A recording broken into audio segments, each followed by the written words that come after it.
Ignited Minds Tutorials, a renowned educational platform, has recently released a video discussing the topic of resources and development for Class 10 Geography in CBSE. With an aim to impart knowledge and offer a comprehensive explanation, this video surmounts uncharted territories of understanding. Resources play a pivotal role in the progress and development of any society. They encompass all the materials, energy, and means that support life and facilitate growth. In this video, students dive into the vast world of resources, discovering their types, distribution, and significance. The video begins by shedding light on the diversity of resources, ranging from natural resources like forests, minerals, and water to human-made resources such as industries and infrastructure. The importance of judicious and sustainable resource utilization is emphasized, as excessive exploitation can lead to depletion and ecological imbalances. Moreover, the concept of resource planning is brilliantly addressed, highlighting the need to strategically manage resources for long-term benefits. Students are exposed to various strategies and techniques employed to ensure their optimal usage, including the importance of conservation and recycling. As the video progresses, learners gain valuable insights into the development challenges faced by different regions. The impact of resource distribution on population, agriculture, and industries is explored. Unraveling the intricate relationship between resources and development, Ignited Minds Tutorials video on resources and development proves to be an enlightening tool for students, broadening their horizons while igniting a passion for sustainable growth and development. By delving into the realm of resources and their significance, this video serves as a beacon of knowledge, illuminating the path to a prosperous future.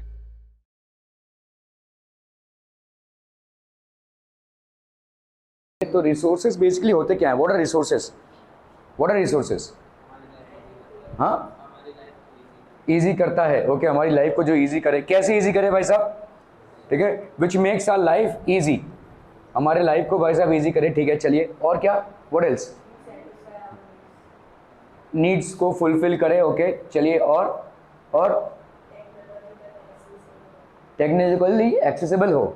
Technologically accessible हो मतलब जिसको हम extract कर सके। जैसे समझ लो भाई साहब आपका जैसे जिसको अपन टेक्नोलॉजिकली निकाल सके।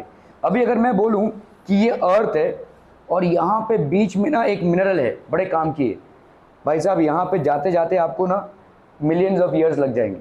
ठीक है, या अपन बोलें कि भाई साहब ये सन है, सन में आपका कुछ रेडियो एक्टिव चीज़ें हैं जिनको अगर हम ला पाएँ तो भाई साहब बहुत डेवलपमेंट कर सकते हैं। तो क्या ये चीज़ें पॉसिबल ही होंगी? नहीं। तो ये these are not technologically available to us. ठीक है, तो ये आपका जो आपको टेक्नोलॉजिकली अवेलेबल हो, तो yes, the answers are pretty much correct. ठीक है, planning is widely accepted strategy for judicious use of resources. तो हमारे जितने भी रिसोर्सेज हैं उनको सही सही यूज करने के लिए हमको क्या करनी पड़ती है भाई साहब? प्लानिंग। जुडिशियस मतलब क्या होता है? मतलब अकल से, है ना। तो जैसे भाई साहब अपना सोहम है, वो सुबह ब्रश कर रहा है और उसने पानी चला के रखा हुआ है। ठीक है, 1 घंटे से ब्रश ही कर रहा है भाई साहब, पानी चल रहा है। सो मतलब हार्डली 5 या 10 मिनट भी नहीं लगेगा, लेकिन वो पूरे पानी को खोल के रखा है उसने। तो is he making a judicious use of the water resource? No. ठीक है, इज वेस्टिंग वाटर। ठीक है, जुडिशियस यूज नहीं है, तो इसलिए भाई साहब यहाँ पे क्या हो जाएगा? वेस्टिंग वाटर है। तो ये जुडिशियस यूज मतलब हम जितना चाहिए उतना ही यूज करें, और उससे ज़्यादा अगर हम यूज़ करने जाएंगे तो आगे की पीढ़ी उससे इम्पैक्ट हो जाएगी। जैसे आज की तारीख में आपने सुना होगा कोल खत्म हो रहा है ना। India was one of the largest producers of coal, but now coal is getting exhausted, क्योंकि हमने भाई साहब जुडिशियस यूज़ नहीं किया है। ठीक है, कोल को बनने में बहुत टाइम लगता है। It takes a humongous amount of time for coal to form. ये भाई साहब आपके धरती के नीचे जो भी आपके प्लांट या एनिमल्स के डेड रिमेन्स हैं उसके डिकम्पोजिशन से बनता है। जिस तरह से हम उसको फास्ट यूज़ कर रहे हैं, उस फास्ट स्पीड से उसका प्रोडक्शन नहीं हो रहा है, जिसके वजह से we are in a deficit now. ठीक है, कोल हमारे लिए एक बहुत इंपॉर्टेंट एनर्जी रिसोर्स था, बट अब नहीं रहा। ठीक है, क्योंकि अभी धीरे धीरे ये लुप्त होता जा रहा है। We have exhausted it almost. ठीक है, इसी तरह से एक दिन आएगा जब आप सुनेंगे अरे भाई साहब पेट्रोल नहीं है, अरे भाई साहब डीजल नहीं है। ठीक है, नहीं रहेगा, क्योंकि जिस तरह से हम यूज़ कर रहे हैं, जिस तरह से गाड़ियाँ बन रही हैं, जिस तरह से गाड़ियाँ भाई साहब आप एक एक फैमिली में देखो 4-4 गाड़ियाँ हैं भाई साहब। ठीक है। आप ये रस्तों में गाड़ियाँ क्यों देख रहे हैं, क्यों बिल्डिंग में जगह नहीं है, इतनी गाड़ियाँ लोगों ने ले ली हैं। आप सोचिए रोड्स में कितनी गाड़ियाँ हैं, ठीक है। सो ये गाड़ियाँ जो चल रही हैं ऑब्वियसली ऑलमोस्ट अभी तो सब आपका पेट्रोल और डीजल पे ही चल रहा होगा, तो आपके पास भाई साहब ये एक दिन ये भी एग्जॉस्ट हो जाएगा, ठीक है। We have been using crude oil for the last 100 years approximately. Last 100 सालों में हमने इसको यूज़ किया है और इतना ज़्यादा यूज़ कर लिया है कि अगले 100 साल तक ये रहेगा या नहीं इसकी कोई गारंटी नहीं है, ठीक है। वी आर एग्जॉस्टिंग देम, ठीक है। We have been using crude oil for the last 100 years now, but we have been using it so extensively that now there is a question whether we will be able to survive or whether we will be able to avail oil in the next 100 years, ठीक है। तो ये जो 100 साल हमने oil को use किया है, ये जो ऑयल बना है ये भाई साहब करोड़ों साल से बनता आ रहा है। नेचर ने करोड़ों साल लगाए हैं इस ऑयल को बनाने में, जो हमने 100 साल में ही लगभग ख़त्म कर रहे हैं हम, ठीक है। हमको एक बार मालूम चल गया कि भाई साहब ऑयल यूज़ कर सकते हैं, हम धनाधन उसको यूज़ कर रहे हैं, और इससे क्या होगा, नेचर की करोड़ों साल की जो मेहनत है वो हमने 100 साल में ख़त्म कर दी, ठीक है। अगले 100 साल हमको ऑयल मिलेगा या नहीं, ये हमारे लिए $1 मिलियन क्वेश्चन बन चुका है अभी, इसीलिए हम इलेक्ट्रिक व्हीकल्स ला रहे हैं। लेकिन वही होगा, फिर अभी इलेक्ट्रिक व्हीकल्स हम एक्सटेंसिवली यूज़ करेंगे और एक दिन वो भी भाई साहब ख़त्म हो जाएगा, ठीक है। सो हम ऑल्टरनेटिव रिसोर्सेज नहीं क्रिएट कर रहे हैं या रिसोर्सेज का जुडिशियस यूज़ नहीं कर रहे हैं। जैसे ही हमको कोई रिसोर्स मिलता है जो काफ़ी काम का होता है, हम उस पर झपट पड़ते हैं, ठीक है, और एक दिन वो ख़त्म हो जाता है, ठीक है। तो ये जो है हम we are constantly lacking the judicious use, हम जुडिशियस यूज़ नहीं कर रहे हैं और नेचर में इसीलिए इम्बैलेंस क्रिएट होता है, ठीक है। So it's very important first of all to understand how to use a resource, but it is all the more important to understand how to preserve that resource for future generations to be used, ठीक है। जैसे हमारा India जो है वो largest manufacturer मतलब of automobile industry है, सबसे ज़्यादा ऑटोमोबाइल इंडस्ट्री जो है इंडिया में प्रॉस्पर कर रहा है, ठीक है। मतलब लोग गाड़ियाँ ले रहे हैं, ठीक है। पहले हमारे ज़माने में क्या होता था, मतलब हमारे पापा लोगों के ज़माने में होता था कि भाई साहब गाड़ी लेनी है तो इंसान कमाएगा कमाएगा कमाएगा, फिर पैसे इकट्ठे करेगा, फिर जाकर रिटायरमेंट के टाइम पे शायद उसके पैसे इकट्ठे हो जाए और वो गाड़ी ले ले। लेकिन आज की तारीख में भाई साहब आराम से आप बैंक में जाएंगे, लोन उठाएंगे और गाड़ी खड़ी है, ठीक है। तो मतलब आज की तारीख में बहुत ईजिली आप इन चीज़ों को एक्सेस कर सकते हैं, गाड़ी हो गया, घर हो गया, आज की तारीख में bank loans are easily available, ठीक है। तो इसीलिए गाड़ी लेने में कोई रोक टोक नहीं है, लेकिन प्रॉब्लम ये है कि हम हद से ज़्यादा गाड़ियाँ ले रहे हैं। एक ही फैमिली में आपको 2-2, 3-3, 4-4 गाड़ियाँ लिख रही हैं, ठीक है। So what is happening is that we are exhausting our resource. Okay, so planning is widely accepted strategy, ठीक है। Okay, It has importance in country like India which has enormous diversity in the availability of resources, ठीक है। तो आपका भाई साहब यहाँ पे इंडिया में बहुत सारे enormous diversity in the availability of resources है, कोल अवेलेबल है, क्रूड ऑयल अवेलेबल है, बहुत सारे चीज़ें अवेलेबल है, लेकिन अगर प्लानिंग नहीं रहेगी तो वी विल गेट एग्जॉस्टेड, और ऐसा हो ही रहा है, ठीक है। इंडिया में पानी की कमी नहीं है, लेकिन अभी धीरे धीरे हो रही है, ठीक है। अभी आप देखो मुंबई जैसे शहर में बरसात 4 महीने तक चलता है, लेकिन इसके बावजूद भी अगले मार्च या जनवरी से आपका वाटर कट चालू हो जाता है, ठीक है। आपका एक परमानेंट वाटर कट चल ही रहा है कि हर ट्यूसडे को पानी नहीं आएगा, है ना। उसके बावजूद भी आप देखोगे वाटर कट चालू रहेगा, क्योंकि इतना पानी नहीं सप्लाई कर पा रहे हैं हम जुडिशियसली इसको यूज़ नहीं कर रहे हैं। रोज़ नहाते हो क्या 40 लीटर पानी अपने ऊपर डाल के क्या फ़ायदा होता है रोज़? खैर, तो हम ना एक्सेसिव यूज़ कर रहे हैं चीज़ों का, ठीक है। We are unnecessarily using it. आप देखोगे कि जहाँ पे चीज़ों को हम कंजर्व कर सकते हैं वहाँ पे हम, जैसे अगर आप शावर यूज़ करेंगे फॉर एग्जांपल, आप कम पानी यूज़ कर रहे हैं, आप अगर बाल्टी यूज़ करेंगे आप ज़्यादा पानी यूज़ कर रहे हैं। ये साइंटिफिकली देखा गया है कि अगर आप शावर यूज़ करते हैं तो you are using less amount of water than when you are actually using bucket to take a bath. ऐसा देखा गया है। ये सब छोटी छोटी चीज़ें हैं जो अपन we are not following it because of which we are running short of water supply. ऐसे बहुत सारे राज्य हैं पूरे वर्ल्ड में जिनको पानी पीड़ित घोषित कर दिया गया है। There is lack of water. वहाँ पे भाई साहब मीलों तक चलना पड़ता है तब जाकर एक बाल्टी पानी मिलता है। आज की तारीख में आप मुंबई में रहकर शायद पानी की कमी को महसूस नहीं कर पा रहे हैं, ठीक है, क्योंकि कुदरत आप में मेहरबान है, भाई साहब बरसा रहा है, ठीक है। आप चेन्नई में जाएंगे तो भाई साहब बहुत ज़्यादा वाटर क्राइसिस है, चेन्नई में बहुत ज़्यादा वाटर क्राइसिस है, ठीक है। चेन्नई में एक बाल्टी पानी आपको 50 रुपये में मिलता है और लोग बहुत दूर दूर तक जाते हैं इस पानी को गैदर करने के लिए, ठीक है। सो इस तरीके का है। सो यहाँ पे ना जुडिशियस यूज़ नहीं हो रहा है और प्लानिंग नहीं है। We lack planning to use the resources, because of which at one point of time we will run short of resources. ये होगा ही होगा, ये होना ही है, ठीक है। There are regions which are rich in certain types of resources but deficient in some other resources। ऐसे बहुत सारे regions है जो जहाँ पे एक टाइप का रिसोर्स बहुत ज़्यादा है लेकिन दूसरे टाइप का रिसोर्स बहुत कम है। There are regions which are rich in certain types of resources but are deficient in other resources। ऐसे बहुत सारे regions होते हैं। There are some regions which can be considered as self-sufficient in terms of the availability of resources। ऐसे बहुत सारे regions हैं जिनको हम पर्याप्त मान सकते हैं, self-sufficient। Now what do you mean by self-sufficient? There are regions which are considered as self-sufficient in terms of the availability of resources। पर्याप्त हैं, मतलब जैसे समझ लो कोई एक ऐसा एरिया है जिसमें पर्याप्त मात्रा में पानी भी है, अच्छी मात्रा में सॉइल भी है, मिनरल्स भी हैं, तो ये पर्याप्त है। जैसे पंजाब अगर आप देखोगे तो बहुत पर्याप्त है क्योंकि वहाँ पे अच्छा सॉइल है, पानी की फैसिलिटी भी अच्छी है, तो ये पर्याप्त है, ठीक है, ये अपने आप को मैनेज कर सकता है।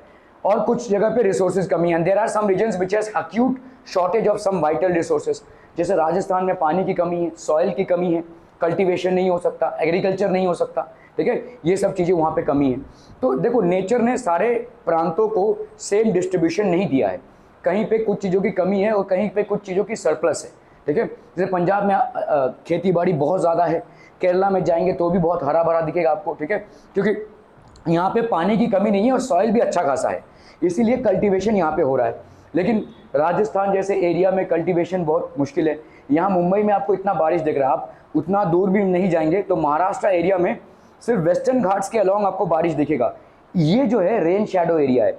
जैसे विदर्भ वगैरह में अगर आप जाएंगे तो वहाँ पे आपको बारिश दिखेगा ही नहीं, जबकि वो भी महाराष्ट्र का पार्ट है। बारिश हो ही नहीं रही है, क्यों? क्योंकि जितने भी क्लाउड्स हैं इस माउंटेन को क्रॉस नहीं कर पा रहे हैं, वेस्टर्न घाट्स के माउंटेन्स को बेसिकली वो क्रॉस नहीं कर पा रहे हैं। सारा बारिश इधर ही हो जा रहा है, उधर कुछ भी नहीं जा रहा है। आपने बहुत बार सुना रहेगा farmers are committing suicides in regions like Vidarbha, ठीक है, क्योंकि यहाँ पे नेचर भाई साहब अपने क्लाउड्स को लेकर पहुँच ही नहीं पा रहा है, ठीक है, जिसके वजह से भाई साहब आपका क्या हो रहा है, a lot of people are committing suicide, a lot of people are giving up on agriculture, a lot of people are stopping to practice agriculture।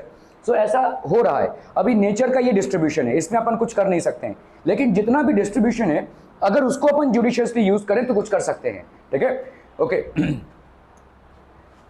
So the states rich in mineral and coal deposits are, कौन कौन से states है? देखो आपका Jharkhand, Madhya Pradesh and Chhattisgarh, ठीक है, these are basically states which are rich in minerals and coal deposits. तो यहाँ पे मिनरल्स भी पर्याप्त मात्रा में है और कोल डिपॉजिट्स भी पर्याप्त मात्रा में। So these are states which is rich in minerals and coal deposits। Arunachal Pradesh has abundance of water resources। सबसे ज़्यादा पानी किसी स्टेट में अगर है तो वो है अरुणाचल प्रदेश में, ठीक है, कभी भी यहाँ पे पानी की कमी नहीं होगी, बहुत ज़्यादा पर्याप्त मात्रा में पानी है, क्योंकि यहाँ पे एक नदी आती है जिसको हम ब्रह्मपुत्र बोलते हैं और ये ब्रह्मपुत्र बेसिकली चाइना से एंटर करता है। ज़्यादातर बारिश के सीजन में इसमें फ्लड्स भी हो जाते हैं, ठीक है। So Arunachal Pradesh has abundance of water resources. तो यहाँ पे बहुत ज़्यादा पानी है, जितने लोग यहाँ पे रहते हैं या जितनी इंडस्ट्रीज यहाँ पे है उसके रेशियो में पानी काफ़ी ज़्यादा है, ठीक है। So these are some but lacks in infrastructural development. अभी अरुणाचल प्रदेश भाई साहब क्या है, यहाँ पे माउंटेनियस एरिया है, यहाँ पे इंडस्ट्रीज का सेटअप होना या रॉ मटेरियल्स के लिए फैक्ट्रीज का सेटअप होना थोड़ा सा मुश्किल हो जाता है, ठीक है। जब देखो लो लाइंग फ्लैट एरियाज होते हैं वहाँ पे ट्रांसपोर्टेशन ईजी होता है। आप अगर पहाड़ों में भाई साहब रॉ मटेरियल्स को चढ़ा रहे होगे तो आपका वही एक बहुत बड़ा रिस्क हो जाएगा। आप यहाँ पे इंडस्ट्रीज तो सेटअप कर सकते हो क्योंकि पानी पर्याप्त है, लेकिन ये रीजन जो है वो माउंटेनियस एरिया है। माउंटेनियस एरिया के होते यहाँ पे पानी को मतलब रॉ मटेरियल्स को इंडस्ट्रीज तक पहुँचाना मुश्किल हो जाता है। तो दूसरा प्रोसेस अपन क्या कर सकते हैं, यहाँ के देखो पानी तक रॉ मटेरियल्स नहीं पहुँच पा रहे हैं क्योंकि यहाँ पे माउंटेन वगैरह हैं, ठीक है, तो क्या पानी नीचे आ सकता है? क्या हम ऐसा कर सकते हैं कि यहाँ पे जो एक्स्ट्रा पानी है उसको उन स्टेट्स में सप्लाई करें जहाँ पे पानी की कमी है, ठीक है, can we get this done? So ये कर सकते हैं अपन। तो हमको इस तरह से प्लानिंग करनी पड़ेगी कि अगर कोई ऐसा एरिया है जहाँ पे पानी बहुत ज़्यादा है लेकिन वहाँ तक हम पहुँच नहीं पा रहे, तो इंडस्ट्री सेटअप नहीं कर, क्योंकि हर इंडस्ट्री को पानी लगता है, वहाँ पे इंडस्ट्री सेटअप नहीं कर पा रहे क्योंकि वहाँ पे माउंटेनियस एरिया है या वहाँ पे टेरेन जो है वो सपोर्टिव नहीं है। तो can we get this water diverted to other states और other regions wherein we can develop industries, ठीक है। सो इस तरह से अपना प्लानिंग होता है, ठीक है। The state of Rajasthan is very well endowed with solar and wind. अभी राजस्थान में भाई साहब पानी नहीं है, चलो, लेकिन हमको देखना पड़ेगा और क्या यूज कर सकते हैं हम यहाँ पे। ठीक है, राजस्थान एक फ्लैट एरिया है, माउंटेनियस एरिया नहीं है। फ्लैट एरिया में क्या हम विंड मिल सेटअप कर सकते हैं, और राजस्थान में भरपूर धूप है। ठीक है, बारिश होती नहीं है, क्लाउड्स हार्डली कम देयर। ठीक है, तो भरपूर धूप है, तो क्या हम सोलर एनर्जी को इंस्टॉल कर सकते हैं वहाँ पे। So these are areas where in we can use these energy resources abundantly, क्योंकि अगर आप विंड मिल सेटअप करते हैं तो बहुत दूर तक का एरिया आपका खाली होना चाहिए। जो विंड आ रहा है वो ऑब्स्ट्रक्ट नहीं होना चाहिए। पहाड़ या जैसे अगर यहाँ पे मैंने एक विंड मिल लगा दिया, कोई काम का नहीं, क्योंकि चारों तरफ से बिल्डिंग्स हैं और आपको खुली हवा नहीं मिलेगी। तो अगर एक ऐसा एरिया है जहाँ पे खुली हवा आ सकती है, वहाँ पे विंड मिल्स सेटअप करेंगे तो अपने को पर्याप्त मात्रा में इलेक्ट्रिसिटी मिलेगी। ठीक है, wind mills, solar power, so these are resources which we can use abundantly in places like Rajasthan. Because यहाँ पे एग्रीकल्चर नहीं है, तो ऑब्वियसली हम लैंड को या सॉइल को एग्रीकल्चर पर्पसेस के लिए यूज नहीं करेंगे। ऐसा ही बैरन लैंड है और बहुत दूर तलक है, तो क्या हम इन रिसोर्सेज को इफेक्टिवली यूज कर सकते? Answer is yes. ठीक है, सो इस तरह से हमको देखना है कि ऐसा नहीं है कि भाई साहब राजस्थान जैसी जगह में कुछ भी नहीं हो सकता। जो कहीं नहीं हो सकता वो राजस्थान में हो सकता है, क्योंकि अगर मैंने यहाँ पे या किसी एग्रीकल्चरल लैंड में इन चीज़ों को लगाया तो वहाँ पे लॉस हो जाएगा, वहाँ पे क्रॉप्स का कल्टीवेशन हो रहा है। ठीक है, सो अलग अलग तरीकों से, but lacks in water resources. तो हाँ, ये सही है कि राजस्थान में वाटर रिसोर्सेज नहीं है, लेकिन क्या हम यहाँ पे इन रिसोर्सेज को यूज कर सकते हैं? ठीक है, तो this is called planning. The cold desert of Ladakh is relatively isolated from the rest of the country. अभी लद्दाख जो एरिया है, ठीक है, ये कोल्ड डेजर्ट बोलते हैं हम इसको। डेजर्ट क्यों बोल रहे हैं? क्योंकि यहाँ पे भी पानी की कमी है, यहाँ पे भी पानी नहीं है, लेकिन ये कोल्ड डेजर्ट है। मतलब बहुत, जैसे राजस्थान एक हॉट डेजर्ट है वैसा नहीं है, ये एक कोल्ड डेजर्ट है। ठीक है, Rajasthan is isolated from the rest of the country. ये बेसिकली ऑलमोस्ट कट ऑफ है, दूसरा पूरे कंट्री से ऑलमोस्ट कट ऑफ ही है। ठीक है, ओके, ये कोल्ड डेजर्ट है, has a very rich cultural heritage, लेकिन बहुत बड़ा टूरिस्ट अट्रैक्शन है। बहुत लोग यहाँ से वहाँ जाते हैं क्योंकि उसका कल्चरल हेरिटेज उन लोगों ने मेंटेन किया है अपना। ठीक है, okay, but it is deficient in water, infrastructure and some vital minerals. तो ये सारी चीज़ों की भाई साहब वहाँ पे कमी है। किसकी? वाटर की। हालांकि कोल्ड है लेकिन वाटर की कमी है, इंफ्रास्ट्रक्चर की कमी है, रोड्स बना नहीं सकते आप। ठीक है, बहुत कम रोड्स हैं वहाँ पे, एंड वाइटल मिनरल्स, रोड्स, आपके बिल्डिंग्स, आपके भाई साहब फैक्ट्रीज, ये सब नहीं है वहाँ पे। ठीक है, और कुछ वाइटल मिनरल्स की भी कमी है, लेकिन बड़ा टूरिस्ट सेंटर है भाई साहब। This calls for a balanced resource planning at national, state, regional and local levels. तो आपने देखा एग्जाम्पल में कि अरुणाचल प्रदेश में वाटर की कमी नहीं है, लेकिन यहाँ पे दूसरी चीज़ों की कमी है, इंफ्रास्ट्रक्चर की कमी है, आपके भाई साहब इंडस्ट्रीज़ की कमी है। ठीक है, आपने देखा राजस्थान में वाटर की कमी है, लेकिन आप सोलर एनर्जी, विंड एनर्जी को इफेक्टिवली यूज़ कर सकते हैं। लद्दाख जैसे एरिया में रिच कल्चरल हेरिटेज है, लेकिन बाकी सारी चीज़ें उपलब्ध नहीं हैं, वाटर की कमी है। तो ऐसा अगर आप देखोगे तो इंडिया जो है एक डाइवर्सिफाइड नेशन है, अलग अलग क्लाइमेट्स हैं, अलग अलग लैंड टेरेन्स हैं, अलग अलग आपका रेनफॉल है, अलग अलग अवेलेबिलिटी ऑफ रिसोर्सेज है। तो इसको अगर हम प्रॉपरली प्लान नहीं कर पाएंगे तो हम पूरे राज्य को चला नहीं पाएंगे। ठीक है, कहीं पे चीज़ें सरप्लस में हैं, जैसे वहाँ पे वाटर सरप्लस में है, तो क्या इस वाटर को हम डाइवर्ट करके ऐसे रीजन तक पहुँचा सकते हैं जहाँ पे वाटर की कमी है? ठीक है, यहाँ पे भाई साहब वाटर की कमी है, लेकिन दूसरे चीज़ें हैं यहाँ पे, सोलर और विंड एनर्जी को, तो ये जो एनर्जी जनरेट हो रहा है क्या इसको दूसरे राज्यों तक पहुँचा सकते हैं?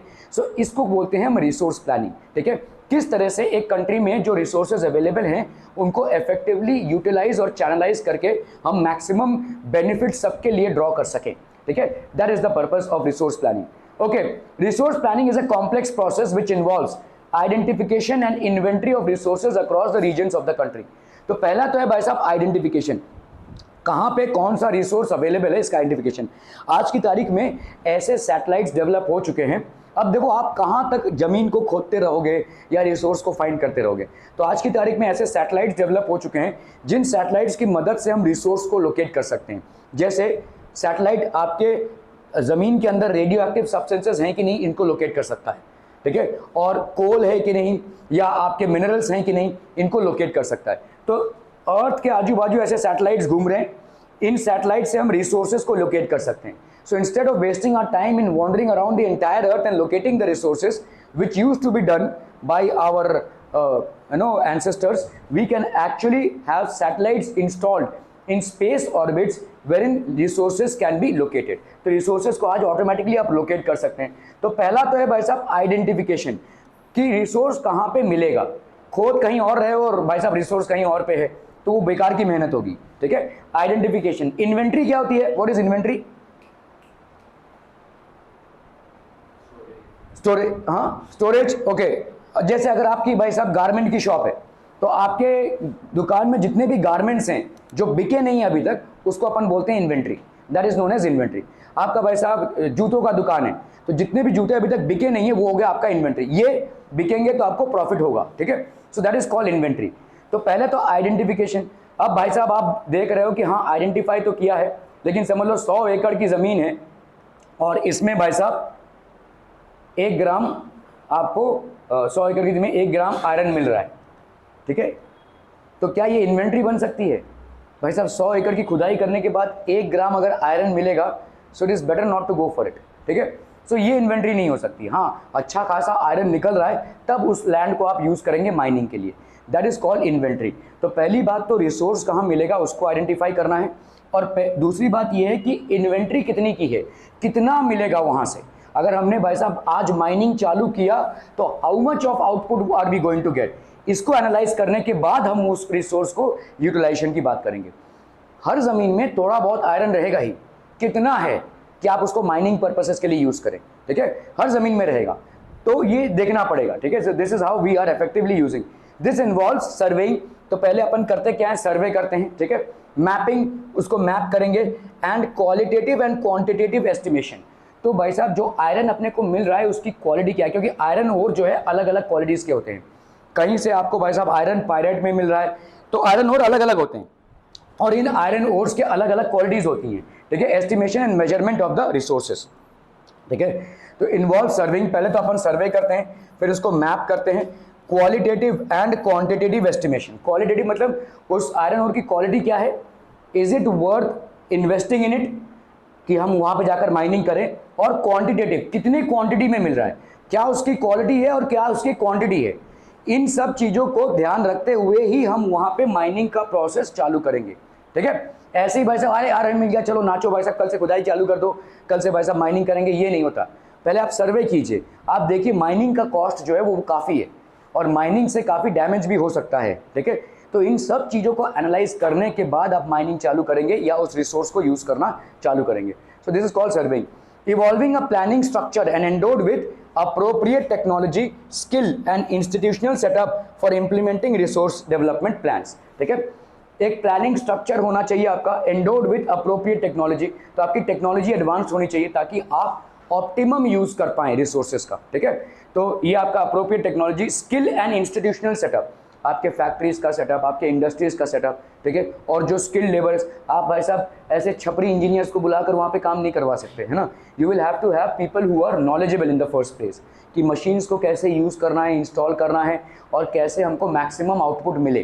तो you will need a good skill set of people, ठीक है, एंड इंस्टीट्यूशनल सेटअप, और प्रॉपर इंस्टीट्यूशन होना चाहिए for implementing resource development plans. तो आपके रिसोर्स डेवलपमेंट प्लान्स को इम्प्लीमेंट करने के लिए आपका ये पूरा प्रॉपर सेटअप और स्ट्रक्चर होना चाहिए, ठीक है। Okay, evolving a planning structure endowed with appropriate technology, skill and institutional setup for implementing resource development plans, ठीक है। Okay, matching the resource development plans with overall national development plan. देखो आपका NDP होता है एक, जिसको अपन नेशनल डेवलपमेंट प्लान बोलते हैं, और आरडीपी होता है जो रिसोर्स डेवलपमेंट प्लान होता है, ठीक है। आपके एनडीपी और आरडीपी एक साथ चलने चाहिए, ठीक है।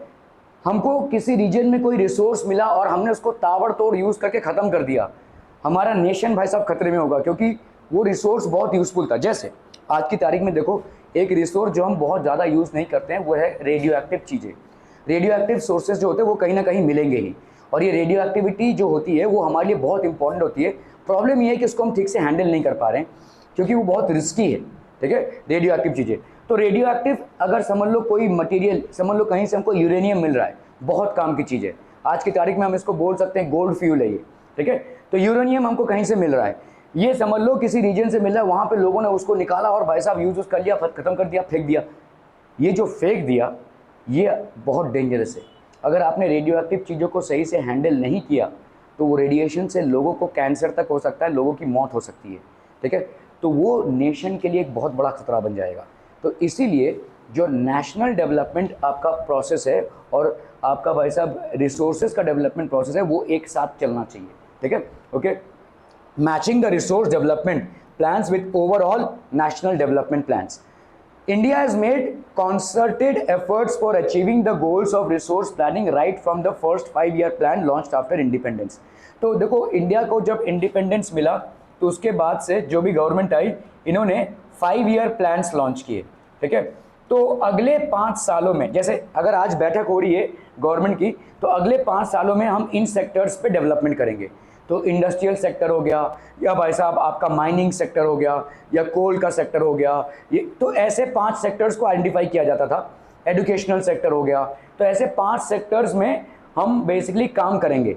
और देखो हर सेक्टर में काम करना पॉसिबल नहीं है, ठीक है, लेकिन अगर हम चैनलाइज करें कि हाँ चलो इन 5 सेक्टर्स, तो मतलब 5 सेक्टर हो 10 सेक्टर हो, अगले 5 सालों में इन पे काम करना है, ठीक है। 4-5 चीज़ों को आइडेंटिफाई किया जाता है, इंडस्ट्रियल सेक्टर को प्रमोट करना है, या गुड्स एंड सर्विसेज को प्रमोट करना है, तो ये सारे सेक्टर्स को, रेलवे को प्रमोट करना है, तो कैसे इन सेक्टर्स को आइडेंटिफाई करके हम उस पर काम करें। So some sectors were identified and a 5-year plan was launch. तो हर बार हम एक 5 साल का प्लान लॉन्च करते थे। सो 5-year प्लान्स वेर लॉन्च, ठीक है, और ये 5-year प्लान जो है तो हर बार लॉन्च होता है। अभी 5-year प्लान लॉन्च हुआ, चलिए फिर जैसे 5 साल खत्म हुआ तो हमने इवैल्यूएशन किया कि भाई साहब इनको अपन ने टारगेट किया था, तो अगर अपन ने स्कूल कॉलेज को टारगेट किया था तो कितने स्कूल कॉलेजेस या एजुकेशनल इंस्टीट्यूट्स हमने सेटअप किए, कितने मेडिकल कॉलेजेस या कितने इंजीनियरिंग कॉलेजेस सेटअप किए। अगर हमने इंडस्ट्रीज़ को टारगेट किया था तो ऑल ओवर इंडिया कितनी इंडस्ट्रीज सेटअप हुई। तो ये सारी चीज़ें हैं, ठीक है, ओके। सो ये आपके 5-year प्लान्स लॉन्च होते थे, ठीक है। अभी तो ये डिसॉल्व हो गया, अभी नहीं होता है। The availability of resources is a necessary condition for the development of any region. तो किसी भी रीजन के डेवलपमेंट के लिए रिसोर्सेज का अवेलेबिलिटी एक बहुत बड़ा क्राइटेरिया होता है। How many resources are actually available, ठीक है, okay. But mere availability of resources in the absence of corresponding changes in technology institutions may hinder development. समझ लो रिसोर्सेज हैं, ठीक है, लेकिन स्किल सेट नहीं है, टेक्नोलॉजी नहीं है, तो डेवलप नहीं हो पाएगा। जैसे आपको मालूम है कि अफ्रीका बहुत गरीब नेशंस में से एक नेशन है ना। डिस्पाइट द फैक्ट कि भाई साहब अफ्रीका में सबसे ज़्यादा गोल्ड पाया जाता है, इसके बावजूद गोल्ड और डायमंड सबसे ज़्यादा अफ्रीका में पाया जाता है। Despite the fact Africa stands out to be a pure nation. तो हुआ क्या है, व्हाट इज गॉन रॉन्ग? अगर आप गोल्ड और डायमंड मैन्युफैक्चरर हो, how is it that your economy is not developing? तो बहुत सालों से लोगों को मालूम ही नहीं था कि गोल्ड और डायमंड होता क्या है। अभी अफ्रीका पे बाहर से जो लोग आए उनको ये चीज़ दिख गया। ज़्यादा करके जितने भी माइंस वहाँ पे सेटअप किए गए सब अमेरिकन माइंस है, यूरोपियन माइंस सेटअप किए गए। इन लोगों ने क्या किया, अफ्रीका के लोगों को ही एम्प्लॉय किया और उनको बताया नहीं कि ये है क्या, क्या काम करवा रहे हैं। अरे भाई साहब एलिमेंट है, इसको करा रहे हैं, माइनिंग है, तुमको पगार मिल रहा है ना भाई साहब, खुश रहो। और इन लोगों को ही स्लेव बनाकर इन लोगों ने काम किया और यही गोल्ड लूट कर गए और भाई साहब जगहों पर बेचा, ठीक है। ये लोग भाई साहब रातों रात अमीर हो गए, लेकिन अफ्रीका वहीं का वहीं रह गया, ठीक है। सो यहाँ पे आपका बेसिकली क्या फेल हुआ है, व्हाट हैज फेल्ड? अफ्रीका के लोगों में स्किल नहीं था, अफ्रीका के लोगों के पास टेक्नोलॉजी नहीं थी, जिसके चलते उनके पास गोल्ड और डायमंड के खजाने होने के बावजूद भी they were not aware of its value, because of which the other people took advantage and looted their country. क्या ये समझ में आ रहा है? ठीक है। सो अगर रिसोर्सेज हैं तो इसका मतलब ये नहीं होगा कि कंट्री रिच हो जाएगा। अगर रिसोर्सेज हैं तो इसका मतलब ये नहीं हो कि ऑप्टिमम यूटिलाइजेशन होगा। रिसोर्सेज हैं लेकिन भाई साहब टेक्नोलॉजी नहीं है, स्किल सेट नहीं है, नॉलेज नहीं है, तो वैसा का वैसा ही रहेगा गरीब कंट्री। ठीक है। आप देखो जैसे ऐसे कुछ कंट्रीज़ हैं जहाँ पे भाई साहब कुछ भी नहीं है। फॉर एग्जांपल जापान, ठीक है, एकदम भाई साहब अगर आप देखोगे वहाँ पे ज़्यादा नेचुरल रिसोर्सेज है ही नहीं, उल्टा वहाँ पे आपदा ज़्यादा आती है। वहाँ पे भाई साहब आपका भूकंप बहुत ज़्यादा आता है। It is on the epicentre of earthquake, मतलब जो टेक्टोनिक प्लेट्स हैं हमारे उनके एपिसेंटर पे है, तो लगभग वहाँ पे बहुत ज़्यादा भूकंप होता है। बहुत बार आपको सुनने में मिलेगा कि जापान में भूकंप आया और वो उनके लिए बहुत नेचुरल है। इसलिए वहाँ पे जो घर होते हैं वो इसके नहीं बने होते, वो वुड के बने होते हैं, वो भाई साहब सीमेंट के नहीं बने होते। तो सीमेंट का ढांचा गिर गया तो इंसान गया, लेकिन ये वुड के ढांचे से बने हुए होते हैं। ठीक है। तो ये जापान देखिए जहाँ पे नेचुरल रिसोर्सेज है ही नहीं, लेकिन उन्होंने अपने स्किल सेट को इतना डेवलप किया है, उन्होंने अपने टेक्नोलॉजी को इतना डेवलप किया है, उन्होंने अपने नॉलेज को इतना डेवलप किया है कि आज एक बहुत बड़ा डेवलप्ड नेशन हो गया है। समझ में आ रहा है? So in spite of natural resources not being available to them, still today they stand out as one of the most developed nations because they have been able to tap on their human potential. उन्होंने बोला कि भाई साहब चले हमारे पास resources नहीं है ना, लेकिन ह्यूमन रिसोर्सेज तो है ना, इनको डेवलप करते हैं। और उनका टेक्नोलॉजी, उनका भाई साहब नॉलेज, स्किल इस लेवल पे उन्होंने डेवलप किया है कि आज की तारीख में हर दूसरा प्रोडक्ट जो आप यूज़ करते हैं शायद वो जापान में बना हुआ होता है। ठीक है, जो इलेक्ट्रॉनिक गैजेट्स आप यूज़ करते हैं हर दूसरा प्रोडक्ट शायद जापान से आ रहा है। ठीक है, so that is how it is. तो कभी कभी रिसोर्सेज के खजाने पे बैठे होने के बावजूद भी कंट्रीज़ का डेवलपमेंट नहीं होता है, क्योंकि नॉलेज, स्किल सेट और टेक्नोलॉजी डेवलप नहीं हुई है। और कभी कभी रिसोर्सेज ना होने के बावजूद भी, क्योंकि नॉलेज, स्किल सेट और टेक्नोलॉजी डेवलप हुआ है, कंट्रीज का डेवलपमेंट हो जाता है। ठीक है, okay. So it's very important कि भाई रिसोर्सेज का नॉलेज, रिसोर्सेज को यूज करने का स्किल सेट और टेक्नोलॉजी, ये सारी चीजें हो तभी जाकर आप रिसोर्सेज को ऑप्टिममली यूटिलाइज कर पाएंगे। ठीक है, क्लियर है? Okay. For example solar energy, Rajasthan, अभी तक हमने इसको यूज नहीं किया है। ठीक है, मतलब अगर हमको मालूम होता बहुत पहले से कि अपन सोलर एनर्जी को यूज कर सकते हैं इन अ स्टेट लाइक राजस्थान, तो हमने बहुत सारा इलेक्ट्रिसिटी मैन्युफैक्चर कर लिया होता। ठीक है, solar energy in Rajasthan. There are many regions in our country that are rich in resources, but these are included in economically backward regions. तो आप देखो भाई साहब, ऐसे बहुत सारे जगह हैं हमारे इंडिया में ही which are rich in resources. यहाँ पे अच्छा खासा रिसोर्सेज है, लेकिन ये फिर भी इकोनॉमिकली बैकवर्ड रीजन्स हैं। इसका मतलब क्या है? यहाँ पे प्रॉपर स्किल सेट नहीं लगा है, यहाँ पे प्रॉपर टेक्नोलॉजी नहीं लगी है, प्रॉपर प्लानिंग नहीं हुई है, जिसके वजह से in spite of being rich in resources they are poorly developed, backward region है, इकोनॉमिकली बैकवर्ड रीजन है या गरीब रीजन है। आप देखिए मुंबई में, फॉर एग्जांपल, मुंबई में आपको क्या एग्रीकल्चरल लैंड मिलता है? नहीं। आप यहाँ पे कुछ भी उगाएंगे उगता ही नहीं है। ठीक है, क्योंकि यहाँ पे जो सॉइल है it is not very much promotive of agriculture. Sugar cane के सिवा और कुछ फसल यहाँ पे होती नहीं है। लेकिन क्या मुंबई का डेवलपमेंट हुआ है? हुआ है भाई साहब। ठीक है, क्योंकि यहाँ पे वही स्किल सेट, टेक्नोलॉजी और ह्यूमन रिसोर्सेज का डेवलपमेंट हुआ है, जिसके वजह से बावजूद इसके कि यहाँ पे कोई ज़्यादा खासकर नेचुरल रिसोर्सेज अवेलेबल नहीं है, it stands out to be the financial capital of India. ठीक है, लेकिन ऐसे बहुत सारे प्रांत हैं हमारे इंडिया में जहाँ पर रिसोर्सेज के अवेलेबिलिटी होने के बावजूद भी they still belong to an economically backward region, एक इकोनॉमिकली बैकवर्ड रीजन को बिलोंग करते हैं। ठीक है, ओके। फॉर एग्जाम्पल झारखंड देखो, छत्तीसगढ़, भाई साहब ये सब ऐसे जगह हैं, ये छोटा नागपुर प्लेटू को बिलोंग करते हैं। These are areas where in there is an abundant resources available in terms of coal, in terms of iron ore, ये सब बहुत अबंडेंटली अवेलेबल है यहाँ पे, स्टिल दे आर लैगिंग। ठीक है, इनके पास भाई साहब ये सारे मतलब यहाँ का डेवलपमेंट नहीं हुआ है। छत्तीसगढ़ हो गया या झारखंड, दे बिलोंग टू छोटा Nagpur प्लेटू। On the contrary, there are some regions which have a poor resource base, but they are economically developed. वहाँ पे रिसोर्स नहीं है लेकिन भाई साहब इकोनॉमिक डेवलपमेंट हुआ है। Mumbai is one of the classic examples. ठीक है, ओके। सो जहाँ देखिए Mumbai, so Mumbai is a place wherein resources are not there. यहाँ पे भाई साहब जो सॉइल है वो फर्टाइल नहीं है।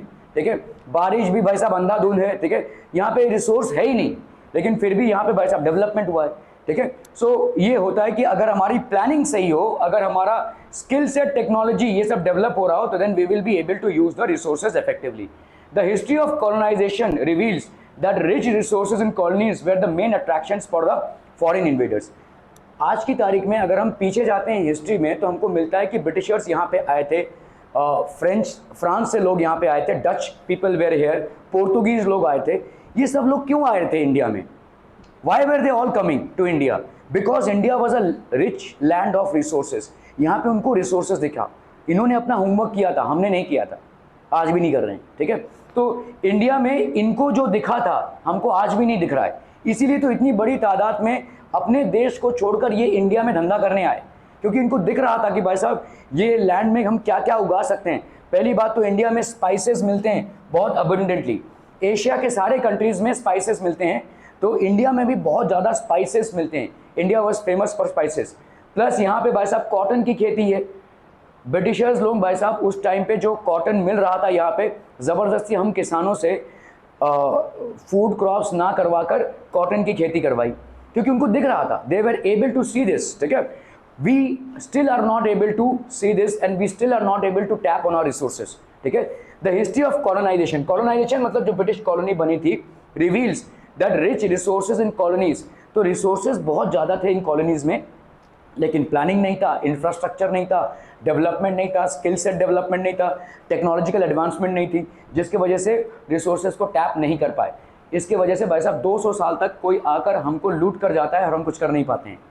हमारे यहाँ से इतने सारे रिसोर्सेज ड्रेन आउट हो गए हैं, इन रिसोर्सेज को ड्रेन आउट करके भाई साहब वो अरबपति बन चुके हैं, वहाँ पे भाई साहब इतना डेवलपमेंट हो चुका है, लेकिन हम अभी भी पीछे हैं, ठीक है, because we were not able to tap our resources then and still now as well, ठीक है। तो ये रिसोर्सेज का ड्रेन आउट हुआ, okay.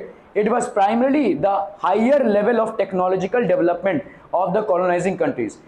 Great Britain is regarded as the founder or rather the पहले ही वहाँ पे इंडस्ट्रियल रेवोल्यूशन हुआ था, वहाँ पे इंडस्ट्री सेटअप हो गई, मास प्रोडक्शन चालू हो गया और यहाँ पे कॉटन का प्रोडक्शन इन्होंने इंडिया में चालू करवाया। ये रॉ मटेरियल वो लेकर जाते थे ऐसे फैक्ट्रीज में, कॉटन बड़े पैमाने पे बनता था और यहाँ पे ही बिकता था, दोनों तरफ से प्रॉफिट, यहाँ से माल उठाओ और यहाँ के लोगों को ही बेचो, ठीक है।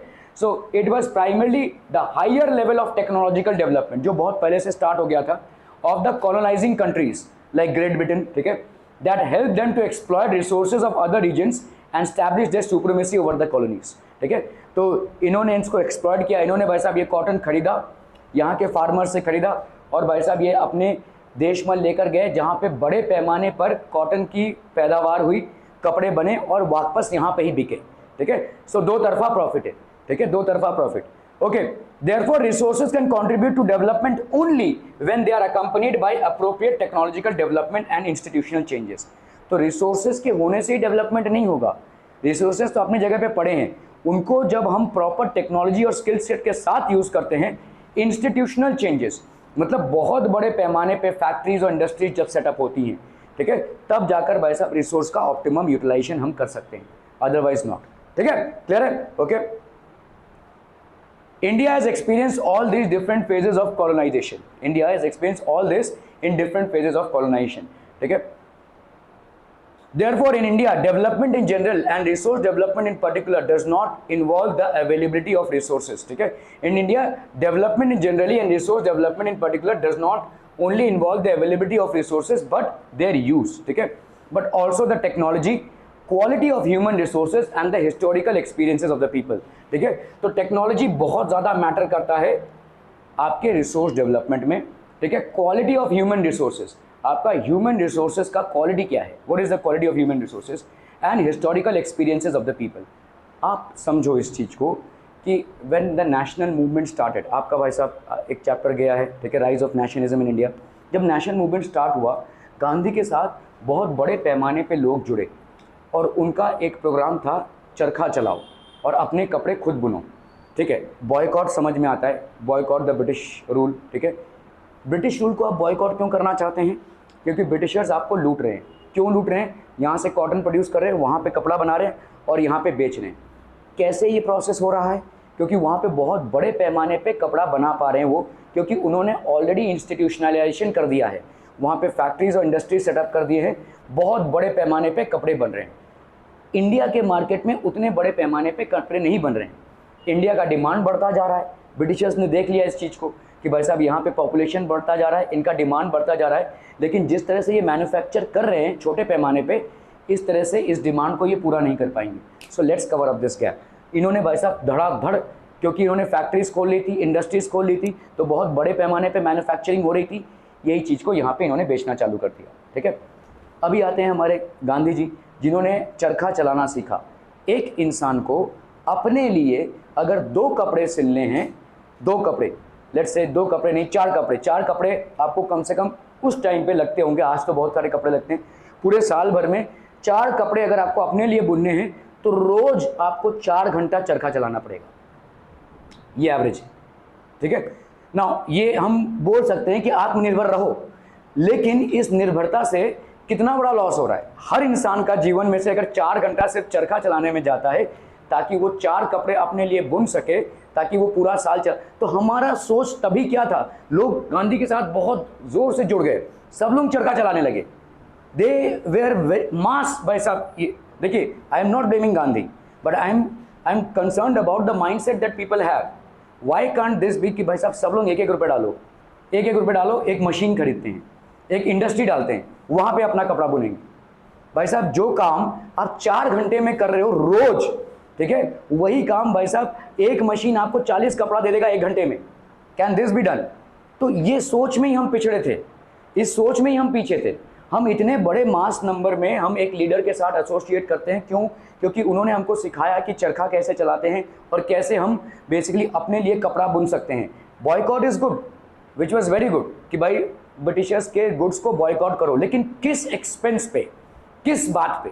ठीक है, आप भाई साहब मार्केट तो उस चीज से भर जाएगा ना, क्योंकि उनको दिख रहा है गैप है, आप उतना प्रोड्यूस ही नहीं कर पा रहे हो जितना हम मैन्युफैक्चर कर रहे हैं। तो कल को आपकी मार्केट में कमी होगी और इस कमी को हम पूरा करेंगे, और अगर हम पूरा करेंगे तो लोग हमसे लेंगे ही। इनको मालूम है मार्केट में डेफिसिट को हम पूरा कर सकते हैं, आप नहीं पूरा कर सकते, ठीक है, ये इनको मालूम था। तो इसीलिए अगर उस टाइम पे हमने ये सोचा होता कि सब लोग 1-1 रुपये निकालो, बड़े से 2 फैक्ट्रीज डालते हैं और उसमें अपना कपड़ा बनाते हैं और डिस्ट्रीब्यूट करते हैं, लेकिन हमने ऐसा सोचा नहीं। इसीलिए देखो आप कैसे कहाँ पे मार खा जाते हैं। In spite of sitting on cotton empire, in spite of having an abundance of cotton growth, still we were not able to meet up or match the requirements. The Britishers were able to loot and exploit us both ways. They were taking the raw materials from here and launching their finished products and goods in India itself. ठीक है, so ये एक हार है हमारी। यहाँ पे अगर हम प्रॉपरली इसको नहीं समझ पाते हैं, अब क्वालिटी ऑफ ह्यूमन रिसोर्सेज, हमने इस चीज को सोचा नहीं, we are not employing quality in our thought, ठीक है, तो इसलिए हम फेल हो जाएंगे। ठीक है, रिसोर्सेज की एबिलिटी भी।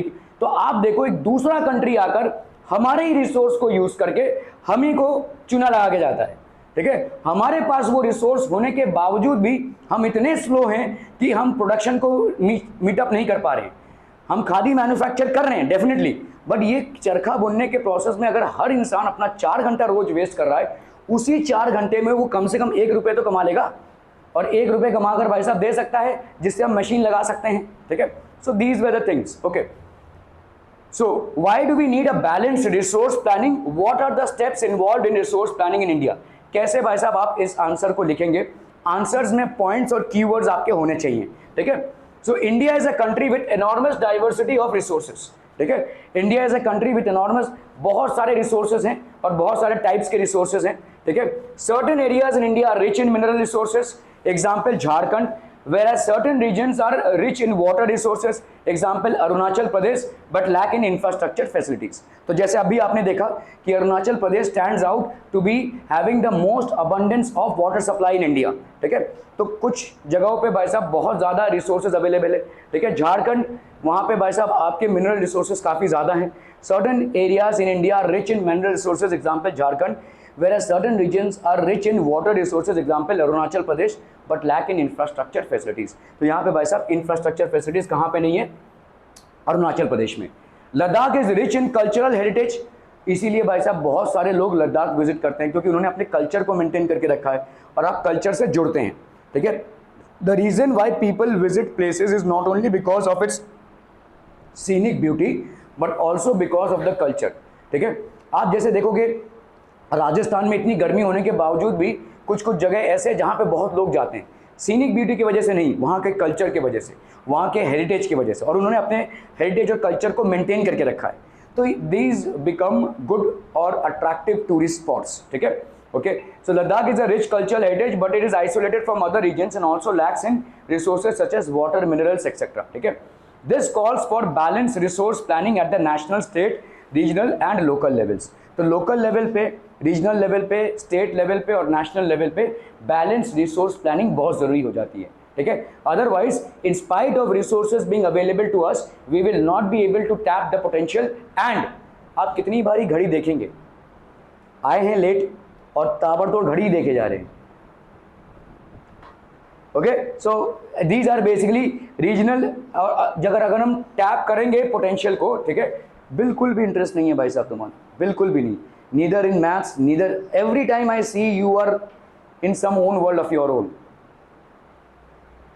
आप मुझे डिस्टर्ब नहीं कर रहे हैं, लेकिन आप यहां से भी कोई बेनिफिट लेकर नहीं जा पा रहे हैं। You are not disturbing me, आप चिट चैट नहीं कर रहे हैं या आप किसी के साथ बातें नहीं कर रहे हैं, लेकिन आपका जो एटीट्यूड है it's not going to take you further. Either you don't have the confidence in the procedures that are there here for studies, और अगर ऐसा है तो भाई सोच लीजिए आप, your attitude says it। आपके फेस में जो एक्सप्रेशन है उसी से पता चल रहा है कि आपको भाई साहब यहाँ पे जो पढ़ाया जा रहा है उसमें कोई कॉन्फिडेंस नहीं है। लास्ट 3 या 4 साल के NHPS में जितने भी टॉपर्स हैं वो यहाँ से गए, इंक्लूडिंग मेरी बेटी। और अगर आपको इस बात पे कॉन्फिडेंस नहीं है, इट्स योर कॉल। आप हर रोज आते हैं एकदम सुस्त चेहरा लेकर, और हर रोज ऐसा यहाँ पे बैठते हैं कि as if it's a punishment for you to spend your time here. I don't know how much is it going to take you further. Either correct this attitude और I don't know, you are not going to benefit from here. मैं आपको साफ साफ बोल रहा हूँ, आपको कोई बेनिफिट नहीं मिलेगा। यही अगर आपका रवैया और एटीट्यूड रहा तो। रोज आते हैं ये क्या है ये यार।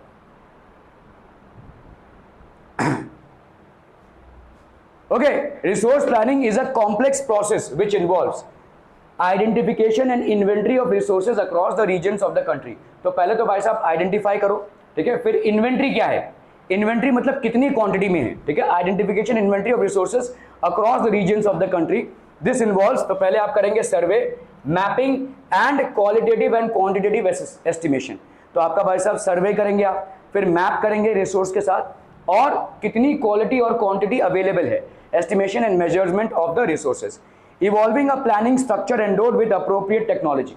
तो अप्रोप्रिएट टेक्नोलॉजी हो, स्किल एंड इंस्टीट्यूशनल सेटअप, ठीक है। तो आपका अप्रोप्रिएट टेक्नोलॉजी बहुत जरूरी है, आपके स्किल सेट को डेवलप करना भी बहुत जरूरी है, एंड इंस्टीट्यूशनल सेटअप। और क्या इंस्टीट्यूशनल सेटअप है for implementing resource development plans. तो रिसोर्स डेवलपमेंट प्लान्स को हम कैसे आगे लेकर जाएं।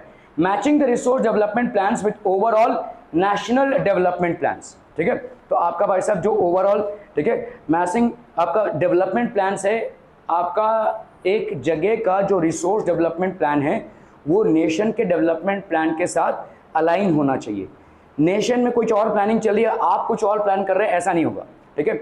जैसे अगर किसी भी स्टेट में कोई रिसोर्स आइडेंटिफाई होता है, उनको गवर्नमेंट को रिपोर्ट करना पड़ता है कि भाई साहब हमारे यहाँ पे ये रिसोर्स आइडेंटिफाई हुआ है, इतनी क्वांटिटी में है, इतने क्वालिटी में है, तो क्या करें अभी। तो गवर्नमेंट एक प्लान लेकर आएगा या ये खुद, तो they will both sit together and have a plan. तो आपका रिसोर्स डेवलपमेंट प्लान और national development plans both should be align, ठीक है, both should be align. Are we clear, ठीक है, okay. Resources are vital for any development activity. तो बहुत vital होता है किसी भी डेवलपमेंट एक्टिविटी के लिए, but irrational consumption and utilization of resources में lead to socio economic and environmental problems. अभी समझ लो कोई लैंड है, ठीक है, सॉइल है, जिसमें आप भाई साहब एग्रीकल्चर कर रहे हैं, आपने भरपूर फर्टिलाइजर का यूज किया, केमिकल फर्टिलाइजर। जब आप बहुत ज्यादा केमिकल फर्टिलाइजर्स यूज करते हैं तो होता क्या है, ये लैंड आपका क्या हो जाता है, दिस बिकम्स बैरन, ठीक है, क्योंकि आपके बहुत ज़्यादा केमिकल फर्टिलाइज़र के यूज़ से होता क्या है, जो माइक्रो ऑर्गेनिजम्स होते हैं, जो ह्यूमस होता है सॉइल में, वो मरने लगता है। तो धीरे धीरे over an extensive use of fertilizers makes the land barren. ये लैंड धीरे धीरे बैरन होने लगता है, दिस बिकम्स बैरन, ठीक है। एंड फाइनली एक दिन आएगा कि आप भाई साहब पूरा पानी डालकर भी, पूरे फर्टिलाइज़र को डालकर भी इसमें कोई प्रोडक्टिविटी नहीं कर पाएंगे, ठीक है। इरैशनल कंजम्पशन, अगर आपने भाई साहब बिना सूझबूझ के किसी चीज को यूज किया है, किसी रिसोर्स को, and over utilisation of resources, you have used it, मतलब बहुत ज़्यादा, हद से ज़्यादा आपने यूज़ किया है, ठीक है, may lead to socio economic and environmental problems. Environment आपका डिग्रेडेशन होगा, सोशो इकोनॉमिक मतलब भाई साहब उस रिसोर्स को आप इकोनॉमिकली बेनिफिशियली यूज ही नहीं कर पाएंगे, ठीक है, okay. To overcome these problems resource conservation at various intervals और लेवल्स इज इंपॉर्टेंट। तो रिसोर्स को कंजर्व करना बहुत इंपॉर्टेंट हो जाता है, ठीक है, okay. This had been the main concern of the leaders and thinkers in the past. For example, Gandhi ji was very apt in voicing his concern about resource conservation in these words, there is enough for everybody's need for but not for anybody's greed. तो उन्होंने बोला था कि भाई साहब हमारे nature ने जो हमको दिया है, हर कंट्री में और पूरे वर्ल्ड में काफ़ी दिया है, ठीक है, हमारे नीड को फुलफिल करने के लिए काफ़ी है, हमारे ग्रीड को फुलफिल करने के लिए काफ़ी नहीं है। अगर लालच में आ जाएंगे और हम ओवर यूज़ करेंगे रिसोर्सेज को, so we will be running short of our resources in no time, ठीक है, हमारे लिए वो रिसोर्सेज एग्जॉस्ट हो जाएंगे, okay. He place the greedy and selfish individuals and exploitative nature of modern technology as a root cause of social depletion at resource depletion at global level. तो आपका भाई साहब जितने भी ग्रीडी और सेल्फिश इंडिविजुअल्स हैं, इंडस्ट्रियलिस्ट हैं, factory owners हैं, अगर इन्होंने रैशनल तरीके से रिसोर्स को यूज़ नहीं किया, we will soon be running out of them. जैसे कोल अभी धीरे धीरे डिप्लीट होता जा रहा है, एक दिन आएगा जब आपका क्रूड ऑयल डिप्लीट होता जाएगा. सॉइल भी हमने बहुत जगहों पे लूज़ कर दिया है. Many places soil is no longer a resource. ठीक है, वाटर भी बहुत जगहों पे हम धीरे धीरे सूखता हुआ पा रहे हैं. So these are resources which are getting depleted because in the past we have not made a rational choice of how to use them and till what end to use them. ठीक है, okay. एक बहुत common सा example है भाई साहब, आपके पास एक गाड़ी है घर में. ठीक है, लेट्स से घर में 4 गाड़ियां हैं. ठीक है, और ये चारों लोग सेम रूट से जा रहे हैं. सेम रूट से कोई यहाँ पे ड्रॉप हो रहा है, कोई यहाँ पे जा रहा है भाई साहब. ठीक है, कोई यहाँ पे जा रहा है. तो हो सकता है कि भाई साहब एक गाड़ी पे ही सब लोग अगर निकल जाएं तो ऐसे ड्रॉप होते हुए जाएं, लेकिन नहीं भाई साहब, चारों अलग अलग गाड़ियाँ निकाल रहे हैं. इससे हो क्या रहा है, ट्रैफिक जैम्स हो रही हैं. ट्रैफिक जैम्स में हो क्या रहा है, ज़्यादा फ्यूल आपका बर्न आउट हो रहा है. ठीक है, और दूसरा फ्यूल तो बर्न आउट हो रहा है. 4 गाड़ियों का अलग से फ्यूल बर्न आउट होना या एक गाड़ी का फ्यूल बर्न आउट होना, दोनों में काफ़ी फ़र्क है. ठीक है, सो यहाँ पे हमने कोई रैशनल यूज़ नहीं किया है. We are not using the resources nationally. ठीक है, he was against mass production and wanted to replace it with production by the masses. तो ये तो लॉजिक अभी भी मेरे लिए क्लियर नहीं है. इन्होंने बोला कि भाई साहब मास प्रोडक्शन मत करो, इंडिविजुअल प्रोडक्शन करो. ठीक है, he was against mass production. Mass production मतलब फैक्ट्रीज में, इंडस्ट्रीज में जो बड़े पैमाने पे प्रोडक्शन है वो मत करो, इंडिविजुअल प्रोडक्शन करो. ठीक है, प्रोडक्शन बाय द मासेस. तो जैसे मैंने आपको बोला, आप अगर 4 कपड़ा बुनना चाहते हैं, पूरे साल भर आपको रोज 4 घंटा चरखे पे बैठना पड़ेगा. ठीक है, ही वॉज अगेंस्ट दिस. तो ये शायद उतना प्रोडक्टिव काम नहीं है. आज की तारीख में 135 करोड़ के हम हैं और हमारे जो रिक्वायरमेंट्स, नीड्स हैं वो इस प्रोडक्शन के उससे नहीं हो पाएंगे. क्या आपके लिए पॉसिबल है कि सारी चीज़ें जो आप यूज़ करते हैं वो आप खुद प्रोड्यूस करें? नहीं पॉसिबल है. ठीक है, तो इसीलिए भाई साहब मास प्रोडक्शन की ज़रूरत पड़ेगी. ठीक है, हाँ ये उनका सही है कि हम जिस तरह से इरैशनल यूज़ कर रहे हैं रिसोर्सेज को, very soon we will be falling short of it. ये सही है, इरैशनल यूज़ नहीं कर रहा है, लेकिन इस तरीके का यूज़ भी आपको लॉन्ग टर्म के लिए बेनिफिशियल नहीं है. आपके जितने भी रिक्वायरमेंट्स हैं वो इस तरीके के यूज़ से पूरे नहीं हो सकते, क्योंकि हमारा पॉपुलेशन बहुत ज़्यादा बढ़ गया है. ठीक है, okay. Back in 1920s we were just of 25 crore, 20 crore की पॉपुलेशन थी. आज भाई साहब 135 करोड़ के हम हो गए. ठीक है, ऑलमोस्ट 7 टाइम्स इंक्रीज हो गए. So mass production is the only answer as of now. Individual production by masses is not the answer. ठीक है, okay. We live on land, we perform our economic activities on land and we use it in different ways. अलग अलग तरीकों से भाई साहब हम इसको यूज़ कर रहे हैं. Thus land is a natural resource of utmost importance. तो हमारे लिए land क्या हो जाता है, एक natural resources है जो बहुत ज़्यादा important है. It supports natural vegetation and life. ठीक है, तो यहाँ पे natural vegetation और वाइल्ड लाइफ सपोर्ट होता है. It also supports human life, economic activities, transport and communication system. तो लैंड में सिर्फ भाई साहब आपका एग्रीकल्चर ही नहीं होता है, बाकी सारी चीज़ें. तो हमारे लिए लैंड रिसोर्स जो है वो बहुत इंपॉर्टेंट रिसोर्स है. ठीक है, सो वी हैव टू, देखो जैसे अगर हम देख रहे हैं कि मुंबई जैसे एरिया में लैंड उतना फर्टाइल नहीं है, लेकिन प्लेन एरिया है, ट्रांसपोर्ट में चैलेंज नहीं आएगा, फैक्ट्रीज या इंडस्ट्रियल चीज़ों को स्टैब्लिश करने में चैलेंज नहीं आएगा, हाउसेज बनाने में चैलेंज नहीं आएगा. ठीक है, तो इसके लिए यूज़ करते हैं. तो दिस इज़ कॉल्ड यूजिंग. ठीक है, तो मुंबई जैसे एरिया में जहाँ पे आप लैंड को एग्रीकल्चर के लिए यूज़ कर सकते हैं, तो आप देखेंगे भाई साहब किस और चीज़ के लिए यूज़ कर सकते हैं. We can use it to build basically cities, we can use it to build extensive houses, factories, industries, roads, ये सब के लिए हम इसको आसानी से और बड़े आराम से यूज़ कर सकते हैं. ठीक है, सो इसीलिए it supports human life, economic activities, transport and communication systems. Okay, however land is an asset of finite magnitude. ना what do you mean by finite magnitude? ये सारे वर्ड्स आपको यूज़ करने. ठीक है भाई, लैंड को आप एग्रीकल्चर के लिए भी यूज़ करें, फिर रहने के लिए भी यूज़ करें, ऐसा नहीं हो सकता. दोनों में से किसी एक को आपको यूज़ करना पड़ेगा. ऐसा नहीं है कि भाई साहब ये बिल्डिंग बना दी और उसके सामने ये प्लॉट में भाई साहब एग्रीकल्चर हो रहा है, ये नहीं हो सकता. ठीक है, आपको एक ट्रेंड में चलना पड़ेगा. तो इसीलिए लैंड का जो यूज़ है वो फाइनाइट मैग्नीट्यूड का है. ऐसा नहीं हो सकता कि यहाँ पे आपने बिल्डिंग बना दी और यहाँ पे बहुत एक्सटेंसिव तरीके से आप क्या कर रहे हो, माइनिंग कर रहे हो. ठीक है, ये नहीं हो सकता. ठीक है, सो इधर you use it for mining, इधर you use it for agriculture, इधर you use it for housing और फॉर इंडस्ट्रियलाइजेशन.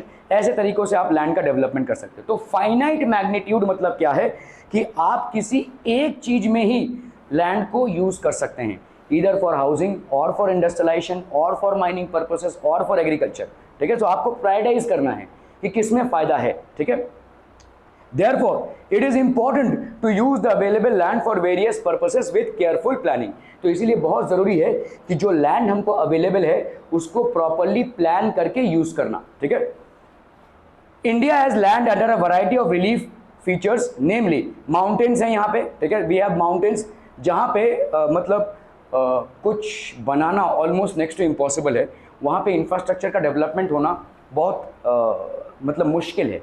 रोड्स को, रेलवेज़ को हम उतने आसानी से कनेक्ट नहीं कर सकते इन जगहों पे।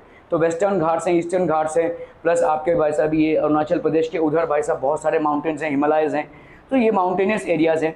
Ensure perennial flow of some rivers, provide facilities for tourism and, तो ये जो माउंटेनियस फीचर है, ठीक है, इसमें से हमको क्या फ़ायदा है, पेरेनियल फ्लो ऑफ रिवर्स, जैसे गंगा यमुना जो भी है यहाँ से निकलता है, ठीक है। तो पेरेनियल रिवर्स मतलब क्या हो, जिसमें पूरा टाइम पानी हो, ऑल द ईयर में अगर पानी रहता है तो उसको अपन पेरेनियल रिवर बोलते हैं। और इस रिवर से भाई साहब बहुत सारा काम होता है, एग्रीकल्चर वगैरह बहुत सारा इससे होता है।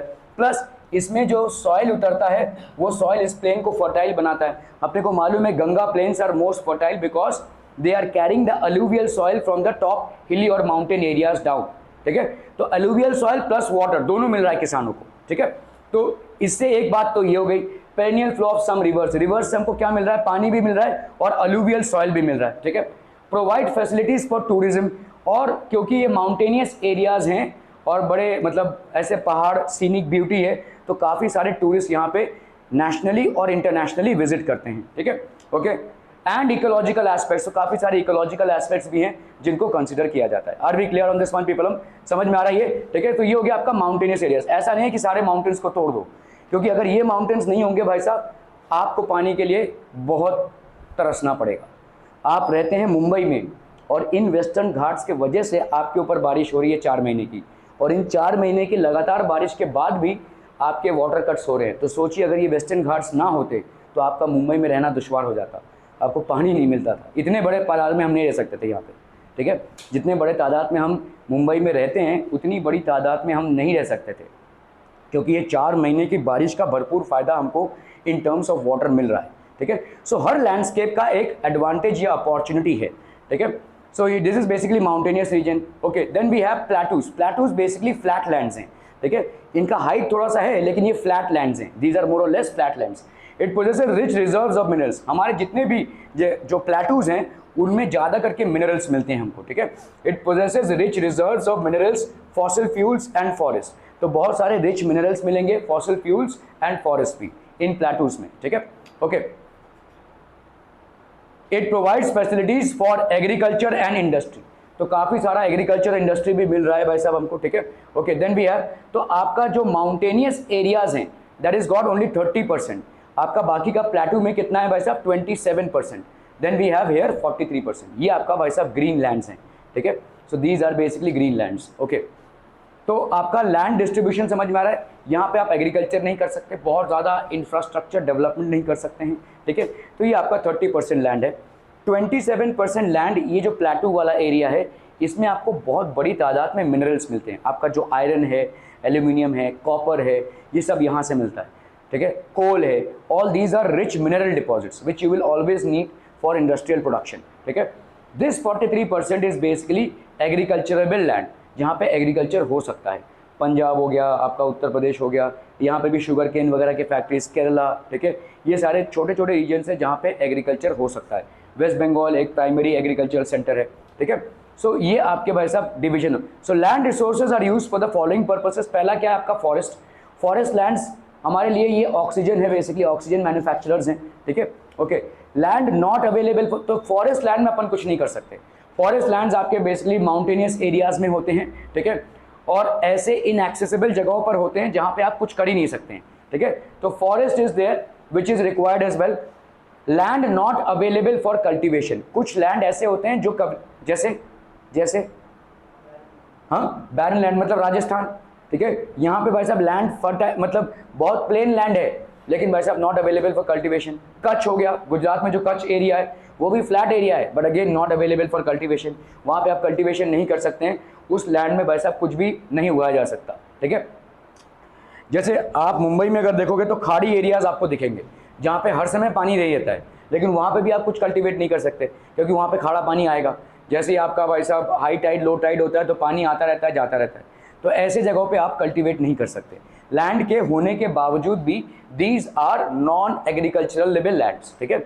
Okay, then we have other uncultivated land, then we have fallow lands, ठीक है। So all these are basically different types of lands. Just one moment. आपका दूसरा टाइप का लैंड किस टाइप का होता है? Other uncultivated land, then we have fallow lands. ये सब आपके टाइप के लैंड्स होते हैं, ठीक है।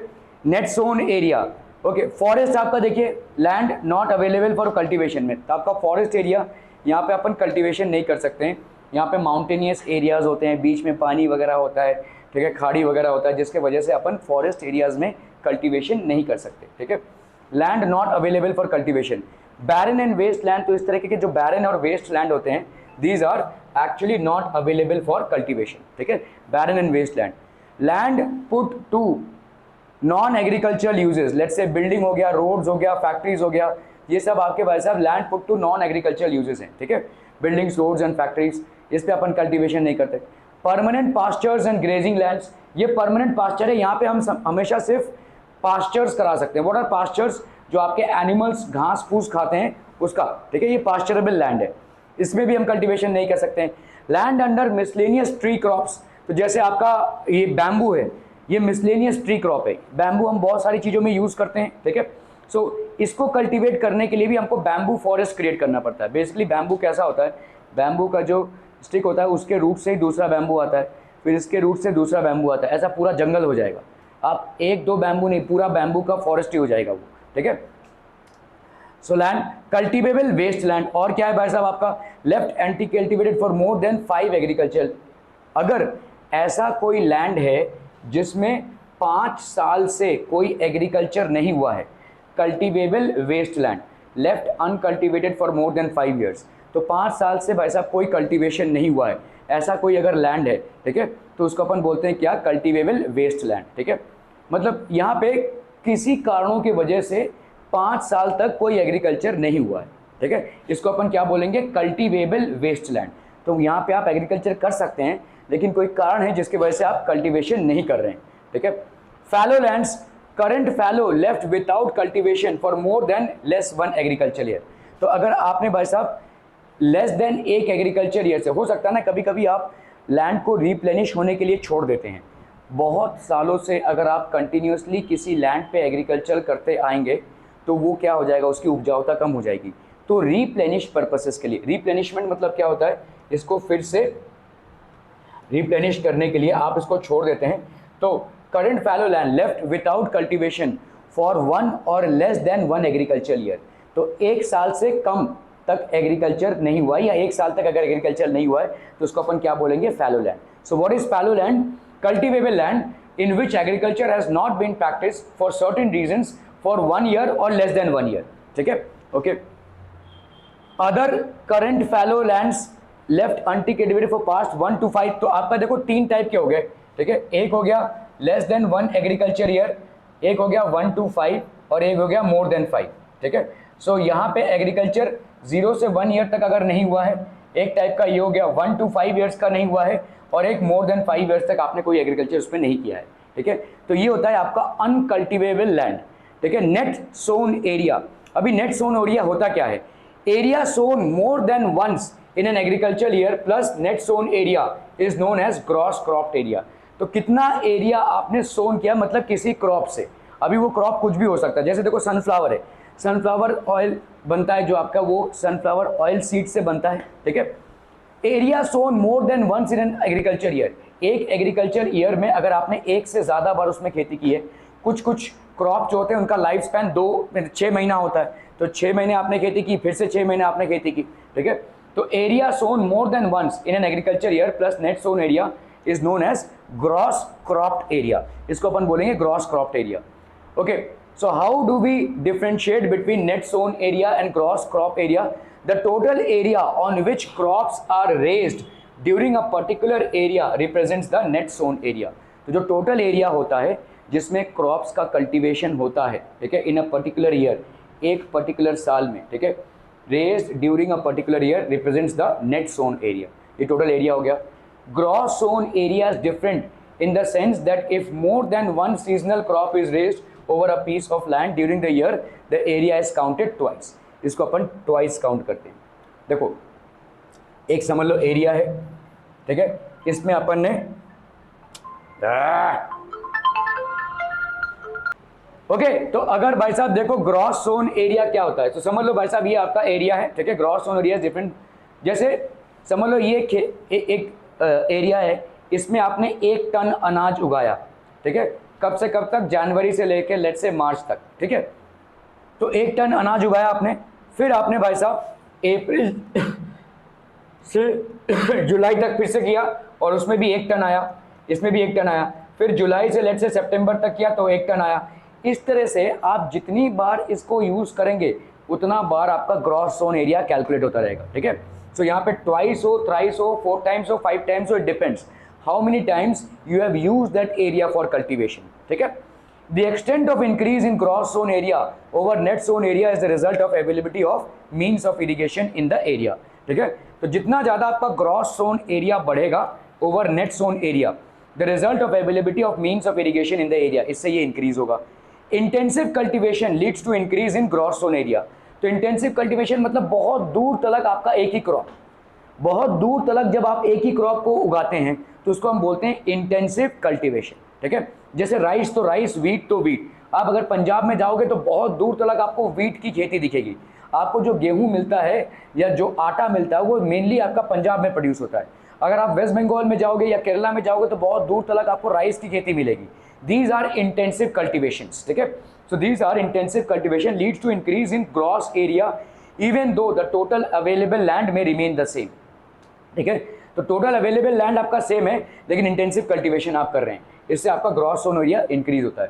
Land use pattern in India, the use of land is determined both by physical factors such as topography.